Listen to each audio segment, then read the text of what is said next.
ছোট একটি বাচ্চা যখন নিজের মামার দ্বারা অ্যাবিউজের শিকার হয় তখন তার মানসিক অবস্থা কেমন হতে পারে। সেই বাচ্চা ছেলেটি নিজের উপর হওয়া অন্যায়ের প্রতিশোধ নিতে নিজের মামাকে জবাই করে তার লিভার কাঁচা খেয়ে ফেলে। বড় হয়ে বস্তির বাচ্চাদের ধরে নিয়ে হাত পা কেটে বিক্রি করে দেয়। এমন ভয়ঙ্কর সব সত্য ঘটনা নিয়ে নির্মিত হয়েছে সেক্টর 36 সিনেমাটি মূলত নয়দা সিরিয়াল মার্ডারের উপর ভিত্তি করে নির্মিত হয়েছে, যা 2006 সালে ভারতের উত্তরপ্রদেশের নিথারি গ্রামে ঘটে। এই ঘটনায় মনিন্দর সিং এবং তার বাড়ির কাজের লোক সুরিন্দর কোলির হাত ছিল। তাহলে চলুন দেরি না করে সিনেমাটি এক্সপ্লেইন করি। আর হ্যাঁ, যারা সিনেমাটি সম্পূর্ণ দেখতে চান তারা প্লিজ কমেন্ট করে জানাবেন। সিনেমার শুরুতে আমরা দেখতে পাবো বাড়ির কাজের লোক প্রেম সিং মালিকের নাইট ড্রেস পরে সোফাতে উল্টো হয়ে শুয়ে সাব বানেগা ক্রোরপতি অনুষ্ঠানটি দেখছিল। প্রেম সিং নিজে নিজে প্রশ্নের উত্তর দিচ্ছিল আর বলছিল, তোদের কপাল দিয়েছে টাকা কামানোর, আর আমাদের কপাল দিয়েছে মানুষের বাড়ি ঝাড়ু দেওয়ার জন্য। এমন সময় গ্রাম থেকে তার বউ কল দিয়ে বলে সে ডাক্তারের কাছে গিয়েছিল। তখন প্রেম সিং জানতে চায় বাচ্চা সিজারে হবে নাকি নর্মালে হবে। সেই সাথে তার 6 বছর বয়সী মেয়ের কথাও জিজ্ঞাসা করে। তখন তার বউ বলে মেয়ের জ্বর এসেছে। এটা শুনে প্রেম সিং বলে তাহলে সামনে কয়েকদিন স্কুলে যাওয়ার দরকার নেই, বাড়িতে বিশ্রাম নিক, আর আমি টাকা পাঠিয়ে দিয়েছি, কয়েকদিনের মধ্যেই পেয়ে যাবে। বউয়ের সাথে এসব কথা বলছিল আর খাবারের প্লেট পরিষ্কার করছিল। বউয়ের সাথে কথা বলতে বলতে উপরে চলে আসে এবং নাইট ড্রেস খুলে ক্যাসেট প্লেয়ার চালিয়ে দিয়ে কয়েকটা ধারালো চাকু নিয়ে বাথরুমের দিকে যায়। সেখানে আগে থেকেই স্কুল ড্রেস পরা এক মেয়ের লাশ রাখা ছিল। বাথরুমে ঢুকে সে মেয়েটির জুতা মোজা খুলে ফেলে। তারপর ধারালো দা দিয়ে শরীরের সব অঙ্গ কেটে টুকরো টুকরো করে ফেলে। এরপর আমরা দেখতে পাবো পুলিশ অফিসার রামচরণ পান্ডেকে, যে তার পিতার ছবির সামনে পূজা করছিল। পূজা শেষ করে সে মেয়েকে স্কুল ভ্যানে উঠিয়ে দিয়ে থানার দিকে যায়। থানায় ঢুকেই এক টাকলার সাথে তার দেখা হয়, যে মিষ্টির প্যাকেটে করে তার জন্য টাকা নিয়ে এসেছে। পুলিশ অফিসার পান্ডের কাছে মণ্ডল নামের একজন ব্যক্তি এসেছে তার মেয়ের মিসিং ডায়েরি করতে। গতকাল রাতে তার মেয়ে বাড়ি ফেরেনি। পান্ডে তখন তাকে নিউটনের থার্ড সূত্রের কথা বলে, every action has opposite reaction. লোকটি তখন বলে, আমার মেয়ে হারিয়ে যাওয়ার সাথে বিজ্ঞানের কী সম্পর্ক? পান্ডে বলে, সম্পর্ক অবশ্যই আছে, আপনার অসতর্কতাই আপনার মেয়ে হারিয়ে যাওয়ার কারণ। লোকটি তখন বলে, আজ আমার মেয়ের জন্মদিন, আজকে তার 15 বছর হলো। আমার মেয়ে পড়ালেখায় অনেক মেধাবী ছিল। গত বছর সে বলেছিল আমি যদি পরীক্ষায় ফার্স্ট হই তাহলে আমাকে একটা টিভি কিনে দিতে হবে। গতকাল তার রেজাল্ট দিয়েছে আর সে ফার্স্টও হয়েছে। এখন তো তাকে একটা টিভি কিনে দিতেই হবে, তাই না স্যার? পান্ডে বলে, দেখুন মণ্ডলবাবু, রাজীব ক্যাম্প থেকে বাচ্চা হারিয়ে যাওয়া নতুন কিছু না, এটা শত বছর থেকে হয়ে আসছে। আমরা খুঁজে নিয়ে আসি, তারা আবার পালায়, আবার খুঁজে নিয়ে আসি, আবার পালায়। এই চোর পুলিশ খেলতে খেলতে আমি পান্ডে থেকে পিটি ঊষা হয়ে গেছি। আমাকে তো সরকার মেডেল দিচ্ছে না। তখন মণ্ডল নামের লোকটি বলে, স্যার তাহলে আপনি একটি এফআইআর তো নিতে পারেন। তখন পান্ডে বলে, এফআইআর লিখবো কি লিখবো না সেটাও কি আপনি ঠিক করে দিবেন? তাহলে পুলিশের পোশাকটা আপনিই পরুন। এরপর পান্ডে লোকটিকে পানি খাইয়ে হাতে কিছু টাকা ধরিয়ে দিয়ে বিদায় করে দেয়। বস্তিতে কিছু ছেলে ক্রিকেট খেলছিল। খেলার এক পর্যায়ে বল গিয়ে ড্রেনের মধ্যে পড়ে। তখন ব্যাটিং করা ছেলেটি বলে, আগেরবার সন্দীপ বল আনতে গিয়েছিল, আলী এখন তুই বল নিয়ে আয়। আলী ড্রেন থেকে বল তুলতে গিয়ে দেখে মানুষের হাত। তখন সে হাতটি তুলে নিয়ে আসে। এরপর সেখানে পান্ডে সহ 2 জন কনস্টেবল আসে। পান্ডে বলে, ড্রেনের একদিকে রাজীব ক্যাম্প, অন্যদিকে সেক্টর 36। এই 2 জায়গার কোথাও থেকে এমন কোনো কমপ্লেন আসেনি যে কারো হাত হারিয়ে গেছে। এই ড্রেনে শুরু হয়েছে অনেক দূর থেকে, তাই বলা যাচ্ছে না কোথা থেকে এই হাত এসেছে। হঠাৎ পান্ডের চোখ পড়ে একটা দোতলা বাড়ির দিকে। তখন পান্ডে জিজ্ঞেস করে, এই বাড়িটি কার? কনস্টেবল বলে, স্যার এই বাড়িটি কার্নালের বাসি নামের একজন ব্যবসায়ীর। এরপর পান্ডে জিজ্ঞেস করে, এই হাতটি কে খুঁজে পেয়েছে? আলী এগিয়ে আসলে পান্ডে তাকে পুরস্কার হিসেবে 100 টাকা দেয় এবং বলে, তুমি খুব ভালো কাজ করেছো। প্রেম জানালার ভাঙ্গা অংশ দিয়ে পান্ডের কার্যকলাপ দেখে মুচকি মুচকি হাসছিল। এর পরের দৃশ্যে আমরা দেখতে পাই আলীর বাবা ডিউটি শেষ করে বাসায় আসে এবং আলীকে জিজ্ঞেস করে সাব বানেগা ক্রোরপতিতে কে জিতলো। আলী জানায় কেউ এখনো জিতেনি। আলীর মা তার বাবাকে জিজ্ঞেস করে, তোমাকে ডিম আনতে বলেছিলাম, এনেছো? আলীর বাবা আলীকে টাকা দিয়ে দোকানে পাঠায় ডিম আনার জন্য। আলী ডিম আনার জন্য দোকানে যাচ্ছিল। হঠাৎ কম্বল মোড়ানো একজন লোক আলীকে চকলেটের লোভ দেখিয়ে কিডন্যাপ করে নিয়ে যায়। কম্বল মোড়ানো লোকটি আর কেউ নয়, প্রেম সিং, যে স্কুল ড্রেস পরা ছাত্রীটিকে কেটে টুকরো টুকরো করেছিল। আলীর জ্ঞান ফিরলে সে প্রেম সিংকে বলে, আঙ্কেল আমাকে যেতে দিন, তা না হলে আমি আব্বুকে বলে দিব। আব্বু তখন আপনাকে গুলি করে দিবে। আমার আব্বুর কাছে বন্দুক আছে। প্রেম সিং তখন বলে, এখানে যে আসে সে আর কখনো ফিরে যেতে পারে না। তোমার বাবা মা তোমাকে কয়েকদিন খুঁজবে, তারপর পুলিশের কাছে কমপ্লেইন করবে, এরপর একসময় ভুলে যাবে। আলীকে মারার সময় প্রেম সিংয়ের ছোটবেলার কথা মনে পড়ে যায়, যখন সে মামার দোকানে কসাইয়ের কাজ করত। সে কিভাবে তার মামাকে মেরে তার লিভার কাঁচা চিবিয়ে খেয়েছে। সে দিনের পর দিন নিজ মামার দ্বারা অ্যাবিউজের শিকার হয়ে মামাকে মারার সিদ্ধান্ত নেয়। এরপর ছোটেলাল নামের একজন লোক প্রেম সিংকে কল দিয়ে বাসার নিচে নামতে বলে। প্রেম সিং তখন একটি বক্স হাতে নিয়ে নিচে নেমে আসে। ছোটেলাল প্রেমকে জিজ্ঞেস করে আজকে এসবিসি দেখেছে কিনা। প্রেম সিং তখন বলে, এমন এমন লোকজনকে শোতে ডেকে নিয়ে যায় যারা কিছু পারে না, আমি গেলেই 50 লাখ জিতে আসব। ছোটেলাল তখন বলে, এজন্যই তোকে শোতে ডাকে না। ছোটেলাল বক্সটি হাতে নিয়ে জিজ্ঞেস করে সব ঠিকঠাক আছে কিনা। প্রেম সিং তখন বলে, খেয়ে দেখতে পারো, একদম ফ্রেশ। আপনাদের কি মনে হচ্ছে বক্সের ভিতর কি কোনো মজার খাবার ছিল? আসলে বক্সের ভিতরে কোনো খাবার ছিল না, এটার ভিতর ছিল মানুষের কিডনি। সামনের সপ্তাহে টাকা দেওয়ার কথা বলে ছোটেলাল সেখান থেকে চলে যায়। প্রেম সিং রুমে ফেরত এসে আলীর রক্ত ধুয়ে মুছে পরিষ্কার করে এবং শরীরের বাকি অংশগুলো পলিথিনে ভরে ড্রেনে ফেলে দিয়ে আসে। এরপরে আমরা সিনেমার মূল ভিলেন বাসিকে দেখতে পাবো, যে তার 4 বছর বয়সী নাতনিকে অ্যাবিউজ করার চেষ্টা করছিল। এর মধ্যেই হঠাৎ করে তার বউ চলে আসে এবং বাচ্চাটিকে রেডি করে জন্মদিনের কেক কাটার জন্য নিয়ে যায়। এর মধ্যে প্রেম সিং বাসিকে কল করে। বাসি প্রেমকে বলে, আমি আগামীকাল দিল্লি আসছি, তুই চুমকিকে বাসায় আসতে বলিস। চুমকি হলো সেই মেয়েটি যাকে তার বাবা টাকার লোভে অনৈতিক কাজ করতে বাধ্য করে। রাজীব ক্যাম্পে দুশেরা মেলার আয়োজন করা হয়, চুমকি সেখানে যায়। এদিকে পান্ডে ও তার বউ বাচ্চাকে নিয়ে সেখানে যায়। দুশেরা মেলা উপলক্ষে মঞ্চ নাটকের আয়োজন করা হয়। সেখানে পান্ডে রাবণের চরিত্রে অভিনয় করে এবং কনস্টেবল পাঠাক রাবণের সহযোগী হিসেবে অভিনয় করে। সেখানে হঠাৎ করে চলে আসে চুমকির বাবা। চুমকির বাবা তার মেয়েকে খুঁজে দেওয়ার জন্য বলে। তখন পান্ডে বলে, কালকে থানায় এসো। চুমকির বাবা বলে, আপনি রোজ থানায় যেতে বলেন, কিন্তু কোনো কাজ হয় না। আমার মেয়ে হারিয়ে যায়নি, তার মালিক তাকে কিডন্যাপ করেছে। তখন পান্ডে বলে, তাহলে মালিকের কাছ থেকে নিয়ে নাও। চুমকির বাবা তখন বলে, স্যার যদি আপনার নিজের মেয়ে হারিয়ে যেত তাহলে বুঝতেন। এ কথা শুনে পান্ডে রেগে গিয়ে বলে, তুমি কি আমাকে বেতন দাও না? যখন গ্রাম থেকে চলে এসেছিলে তখন আমাকে জিজ্ঞেস করেছিলে। তুমি শক্তিমানকে ডেকে মেয়েকে খুঁজে নিয়ে আসো। এরপর পান্ডে তার বউকে দেখে জিজ্ঞেস করে যে তার মেয়ে কোথায়। বউ বলে টয়লেটে গেছে। কার সঙ্গে গেছে জিজ্ঞেস করলে উত্তর দেয় ফ্রেন্ডের সাথে। প্রেম সিং মুখোশ পরে আগে থেকেই সেখানে উপস্থিত ছিল। পান্ডের মেয়েকে একা পেয়ে তুলে নিয়ে যাওয়ার চেষ্টা করে, কিন্তু পান্ডে দেখে ফেলে। প্রেম সিংকে ধরার জন্য পান্ডে পিছে পিছে দৌড়াতে থাকে, কিন্তু ধরতে পারে না। পান্ডের বউ বাচ্চাটিকে হাসপাতালে নিয়ে আসে।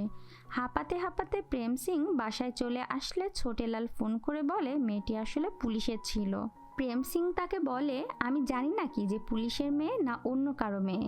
তারপর প্রেম সিং বউকে ফোন করে বলে, আমি কিছু জিনিসপত্র পাঠাচ্ছি, সাবধানে রাখবে। পান্ডে যখন হাসপাতাল থেকে ব্যাক করে তখন তার বউ অনেক রেগে বলে, তুমি কি সেই লোকটিকে ধরতে পেরেছো? পান্ডে এরপর সেই লোকের বাসায় যায় যাকে সে নাটকের মঞ্চে অপমান করেছিল।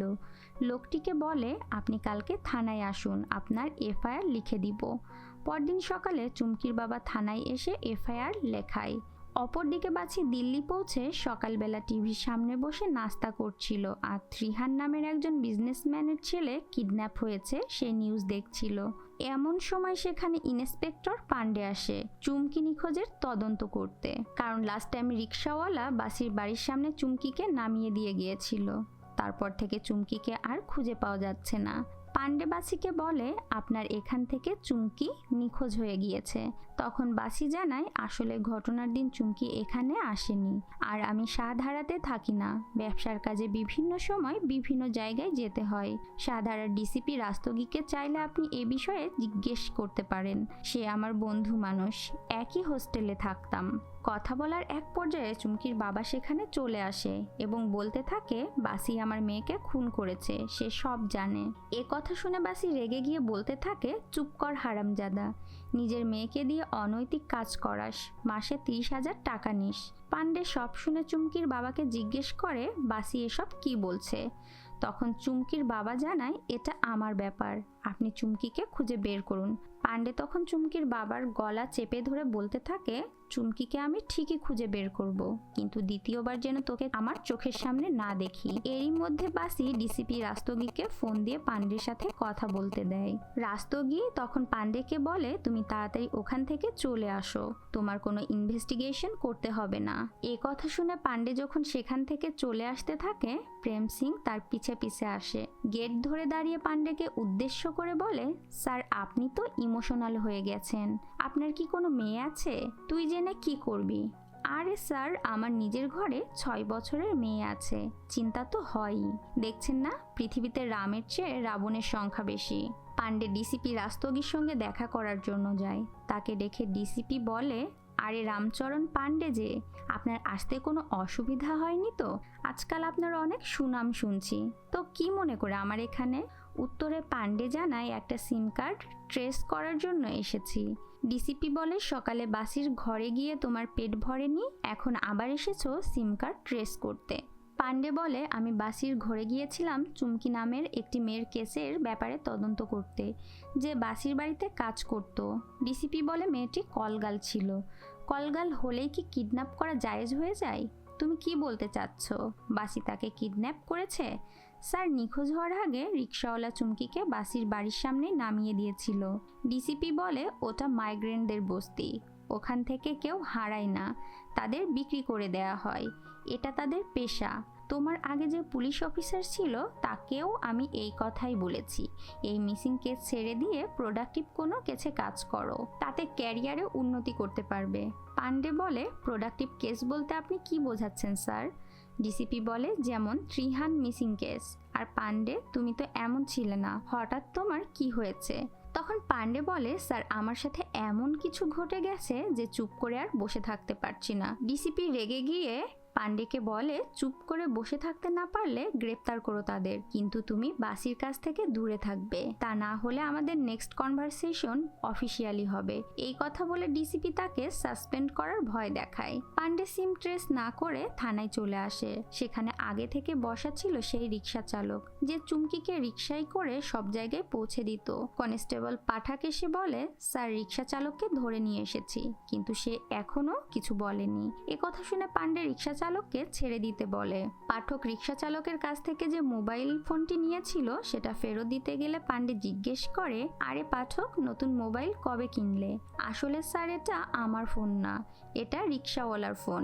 এ কথা শুনে পান্ডে ফোনটি হাতে নিয়ে কল লিস্ট চেক করে। কল লিস্টে বাসিরের বাসার কেয়ারটেকার প্রেম সিং এর নাম দেখতে পায়। পান্ডে তখন রিক্সাওয়ালাকে উদ্দেশ্য করে বলে নিউটনের বাচ্চা, মার্ডার করে মোবাইল ফোন তো ফেলে দিবি, তা না করে নিজের কাছে রেখে দিয়েছিস, পাঠাক দরজা বন্ধ কর। এরপর পান্ডে তাকে 3rd ডিগ্রি দিলে সে সবকিছু স্বীকার করে। সবকিছু জেনে পান্ডে ডিসিপির কাছে গিয়ে বলে স্যার রিক্সাওয়ালা শুধুমাত্র চুমকিকে পৌঁছায় দেওয়ার কাজ করত, চুমকি নিখোঁজের দিন সে চুমকিকে বাসিরের বাসার সামনে নামিয়ে দেয়। 2 ঘন্টা পরে যখন চুমকিকে ফেরত নিতে আসে তখন বাসিরের বাসার কেয়ারটেকার প্রেম সিং এসে মোবাইলটা হাতে ধরিয়ে দিয়ে বলে মোবাইলটা যেন সাধারা রেল স্টেশনের পাশে ফেলে দেয়, কিন্তু রিক্সা চালক মোবাইলের লোভ সামলাতে না পেরে নিজের কাছেই রেখে দেয়। চুমকির মার্ডারে হয়তো রিক্সা চালকের কোনো হাত নেই, কিন্তু বাসিরের বাসার কেয়ারটেকার প্রেম জড়িত আছে। স্যার, আপনি শুধু গ্রেপ্তারের অনুমতি দিন। কথা শুনে ডিসিপি তার পিএসকে ডেকে পান্ডের সাসপেনশন লেটার লিখতে বলে। আর কথাও বলে পান্ডে যেহেতু এখানে আছে তাহলে সাসপেনশন লেটারে সিগনেচারটাও করে যেতে পারবে। পান্ডে, তুমি কি আমাকে বোকা ভেবেছ? প্রথমে কাজের লোককে ধরে নিয়ে আসবে, তারপর বাসিকে ধরে নিয়ে আসবে। ব্যাপারটা কান টানলে মাথা আসার মতো। পান্ডে তার বেল্ট ও রিভলভার জমা দিয়ে সেখান থেকে চলে আসে। পান্ডে চাকরি থেকে সাসপেন্ড হলেও ছোটেলাল ও প্রেম সিং এর উপর নজর রাখছিল। কনস্টেবল পাঠাক ও পান্ডে ছাদে মদ খেতে খেতে নিউ লাইফ মেডিকেল সেন্টারের দিকে চেয়ে কথা বলছিল। স্যার, কালকে থেকে আপনার সাসপেনশন শেষ, নতুন এসপি আসবে। রাস্তগি ট্রান্সফার হয়ে গেছে। পাঠক, রাস্তগি ট্রান্সফার হয়নি, অন্যায়কে ন্যায় বানানোর কারণে প্রমোশন হয়েছে। এরপর পাঠক সেখানে ছোটেলালকে দেখে বলে, স্যার, এই লোককে আপনার ধন্যবাদ দেওয়া উচিত। ইনি সেদিন আপনার মেয়েকে অ্যাম্বুলেন্সে করে নিয়ে গিয়েছে। পান্ডে তখন বলে, এই লোককে এমন উপহার দিব যেটা সারা জীবন মনে রাখবে। এই বলে তারা দুজনে ল্যাবে গিয়ে ছোটেলালকে চোখ বেঁধে এক পরিত্যক্ত বাসায় নিয়ে আসে। ছোটেলালের চোখ খুলে দিলে ছোটেলাল পান্ডেকে দেখে বলে, স্যার, আমি কিছু করিনি। তখন পান্ডে বলে, দশেরা মেলায় তুই যে মেয়েকে কিডন্যাপ করতে চেয়েছিলি সেটা আমার মেয়ে ছিল। স্যার, আমি কিছু করতে চাইনি, আমি শুধু গাড়ি চালাই। প্রেম আপনার মেয়েকে কিডন্যাপ করতে চেয়েছিল। এদিকে আমরা দেখতে পাই ভূপেন সালকিয়া রাজস্থান থেকে ট্রান্সফার হয়ে সাধারাতে আসে। সাসপেনশন শেষ করে পান্ডে থানায় জয়েন করতে গেলে রাস্তগির সাথে দেখা হয়। পান্ডেকে খোঁচা দিয়ে রাস্তগি সালকিয়াকে বলে, তোমার মেয়ে হিন্দিতে কাঁচা, তুমি চাইলে পান্ডের হেল্প নিতে পারো। এরপর রাস্তগি সালকিয়ার সাথে হ্যান্ডশেক করে চলে যায়। রাস্তগি চলে গেলেও সাধারার উপর কর্তৃত্ব বজায় রাখার জন্য কনস্টেবল পাঠাককে ফোন দিয়ে লোভ দেখায়। পাঠাক রাস্তগির ফাঁদে পা দিয়ে ছোটেলালকে আটকে রাখার কথা বলে দেয়। কথা শুনে রাস্তগি সঙ্গে সঙ্গে বাসিকে ফোন দিয়ে জানায়। রাস্তগির কথা শুনে বাসি যেন আকাশ থেকে পড়ে। সে সঙ্গে সঙ্গে হরিয়ানার কন্ট্রাক্ট ক্লার্কে ফোন দিয়ে ছোটেলালকে মারার জন্য বলে। তারা গিয়ে ছোটেলালকে কেটে টুকরো টুকরো করে আগুনে পুড়িয়ে দেয়। এদিকে পান্ডে এসপি সালকিয়ার সঙ্গে গাড়িতে করে কথা বলতে বলতে যাচ্ছিল।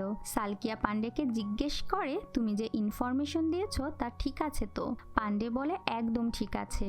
এরপর তারা ছোটেলালকে যেখানে আটকে রেখেছিল সেখানে যায়, কিন্তু সেখানে গিয়ে দেখে তালা ভেঙে ছোটেলালকে নিয়ে গিয়েছে। এটা দেখে পান্ডের মাথায় যেন আকাশ ভেঙে পড়ে। সে পাঠাককে খুঁজতে থাকে, কারণ পাঠাকের দায়িত্ব ছিল ছোটেলালকে দেখে রাখার। কিন্তু পাঠাক তো আগেই প্যাকেট হয়ে গিয়েছে। এটা আমি আর আপনারা জানি, পান্ডে কিন্তু জানে না। ছোটেলালকে যখন পাওয়া গেল না, ভূপেন সালকিয়া তখন প্রেম সিংকে তুলে নিয়ে আসতে বলে। এটা শুনে পান্ডে অনেক খুশি হয়। এর পরের দৃশ্যে আমরা দেখতে পাই প্রেমকে থানায় নিয়ে আসা হয়েছে। প্রেম থানায় বসে থাকতে থাকতে বোর হয়ে কনস্টেবলকে জিজ্ঞেস করে আর কতক্ষণ লাগবে। এর মধ্যে সেখানে পান্ডে এবং সালকিয়া চলে আসে। পান্ডেকে দেখে প্রেম পা ধরে বলে, স্যার, আমি জানতাম না আপনার মেয়ে, তাই ভুল করে তুলে নিয়ে যাচ্ছিলাম। সালকিয়া প্রেমকে বলে, আমরা তোমাকে কিছু প্রশ্ন জিজ্ঞেস করব। উত্তরে প্রেম বলে, এখনই?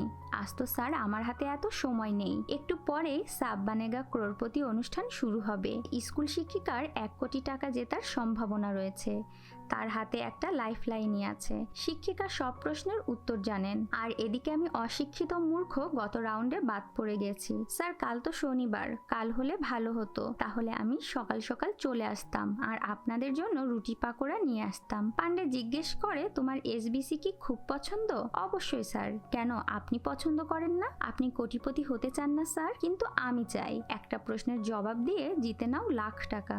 এই সুযোগ কে না চাই স্যার? পান্ডে তখন ক্যামেরা দেখিয়ে প্রেম সিংকে বলে, তুমি তাহলে আমাদের কয়েকটা প্রশ্নের জবাব দিয়ে চলে যাও এবং এসবিসি দেখো। প্রেম তখন রাজি হয়ে বলে, তাড়াতাড়ি প্রশ্ন করুন, কারণ বাড়ি গিয়ে আবার বাসি স্যারের জন্য খাবার রান্না করতে হবে। তারপর আমি সাব বানেগা ক্রোড়পতি অনুষ্ঠান দেখতে পাবো। তাহলে স্যার দেরি না করে প্রশ্ন করুন। সালকিয়া পান্ডেকে বলে, আমাদের তো অনেক প্রশ্ন, এত কম সময়ে কিভাবে উত্তর দিবে? প্রেম বলে, আমি দিতে পারবো, আপনি প্রশ্ন করুন।